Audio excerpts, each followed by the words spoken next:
right, what do you think love is? Okay, so we've been having a bit of discussion, Debate. a debate this morning on the subject of love and what love is and our understanding of love. And I really think love is what you feel it to be, really. Love is, Based on your past experiences? yeah, love is, I'm not gonna,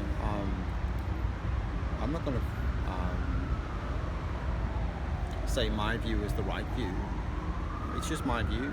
It's just my opinion of what love is. You have your opinion of love, Renee, and that's a great opinion of what love is. Just what is love for you? It's not about me, it's about you. Oh, okay. I asked you the question. You Okay. answer it first. Okay. Renee can be a little bit oppositional sometimes. She's very strong and gorgeous, and I love that in her. And she always invites me for a debate, and I love that too. So, she is.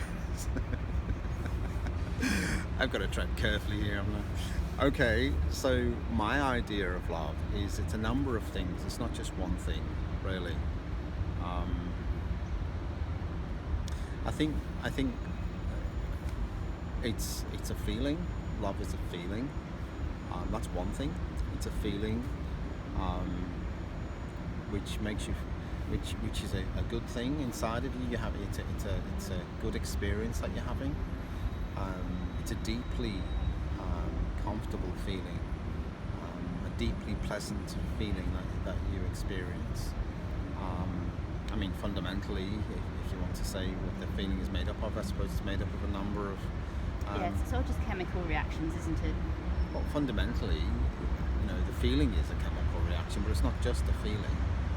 I mean, it is oxytocin, it's dopamine, it's vasopressin, and various other chemicals which I'm not aware of, which come into the mix. I'm no guru on this. I'm certainly no expert on it, so it's only a humble psychologist's perspective.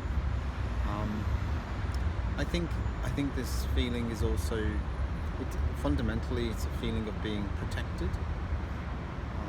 It's a feeling of being protectable.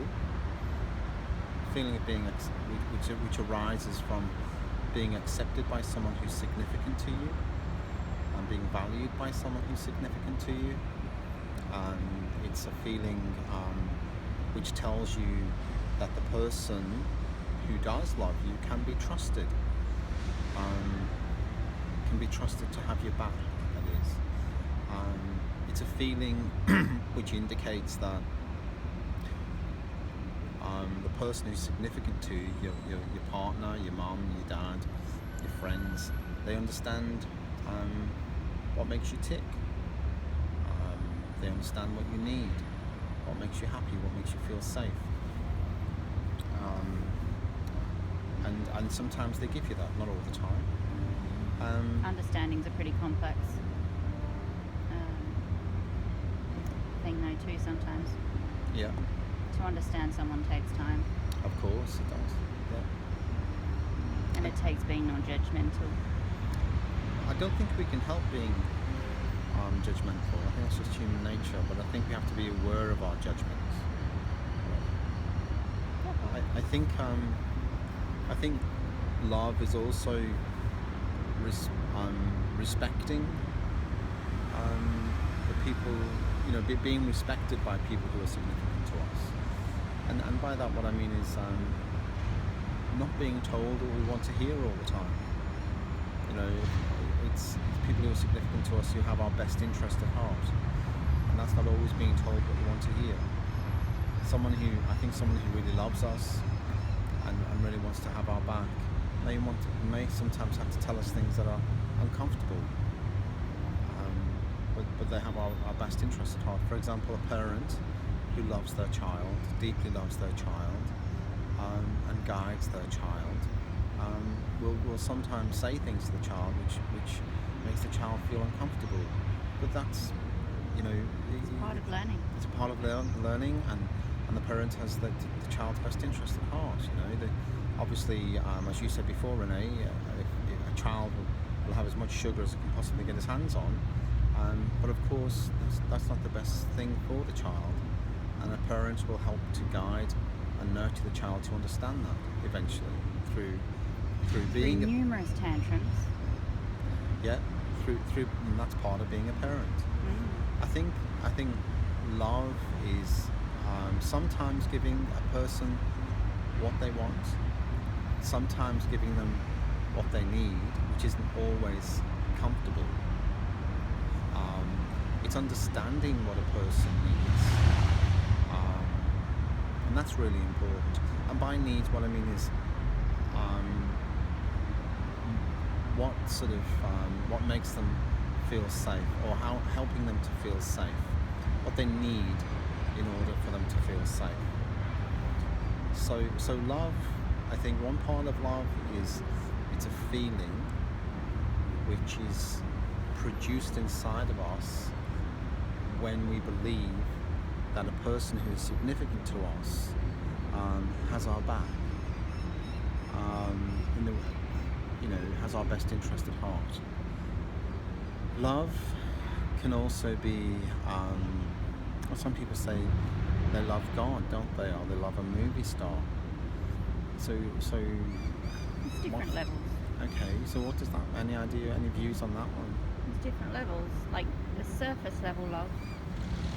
And then there's the deeper love that, you just accept someone for who you are without the judgments. You just accept they are what they are, and they are who they are, and they're learning, and they're on their own path. They learn as they go, they make mistakes, Okay, but you love them for who they are. that's right. So you accept, you feel acceptable to a person who's significant to you. I just want to come back to, loving. I'm not very religious, by the way. I do hear a lot of, people talk about loving God and loving a particular movie star or a singer or what have you. And I'm just wondering, what is that about? And to me, that's maybe if it's a love of a God, it's maybe believing that the God will protect you, or expecting to be protected. There's nothing wrong with that. That's fine, isn't it? That's okay to believe that there's somebody out there, or some God out there who loves you. It gives us a sense of comfort, a sense of safety. If it's a movie star or a singer, why would someone love them? I think maybe it's because the movie star or the famous person perhaps maybe gives the impression that they could protect in a way that's meets our expectations. There's the potential of being protected. So when we love someone who is not in our life, maybe there's the anticipation, the expectation that they could love us in a I particular think way. anticipation's a better word. Anticipation? Okay. Because you create a story. You create a story in your own mind of how things could be. I think stories are a big part of love. Yeah, right. Because the stories you create about a future and the present dictate your feelings. Yeah, absolutely. Feelings come from stories. Feelings come from stories. Stories come from feelings.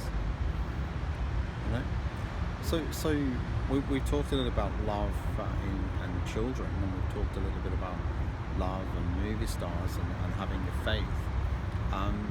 What about love in an intimate partnership with your wife or your husband, or your boyfriend or your girlfriend or your partner? What about that type of love? Well, that's a long-term story, isn't it? Okay. What do you mean by that? Well, it's a belief that you're on the same path and you want the same things. Okay.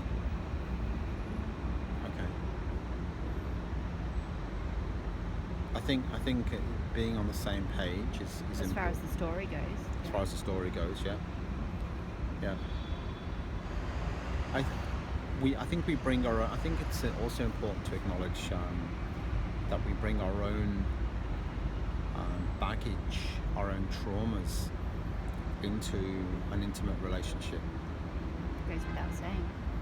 Baggage which which we've inherited from our parents, during our childhood, or maybe other relationships, or maybe we've just had some life event, which has impacted us severely,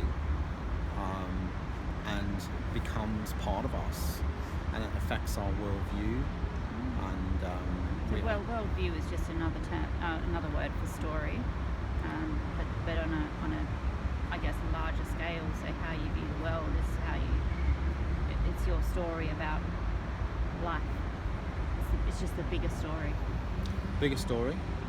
I think maybe my perception of a worldview is maybe there's like a big lens with lots of different stories in it, and we interpret different events through various experiences that we have, and from each experience there's a story. Mm-hmm. For example, I have a particular story about drinking coffee, which is favourable, and that's why I drink coffee. I have another particular story about carpets in houses and apartments. I do have a carpet in my apartment now, but I don't particularly like carpets because my story is when I was a kid. I had lots of unpleasant experiences when I spilled something on a carpet. So I don't really like carpets, so that's another story. So I think we have a worldview, which is like a lens made up of different jigsaw pieces, and each jigsaw piece contains a story, a recording of an experience.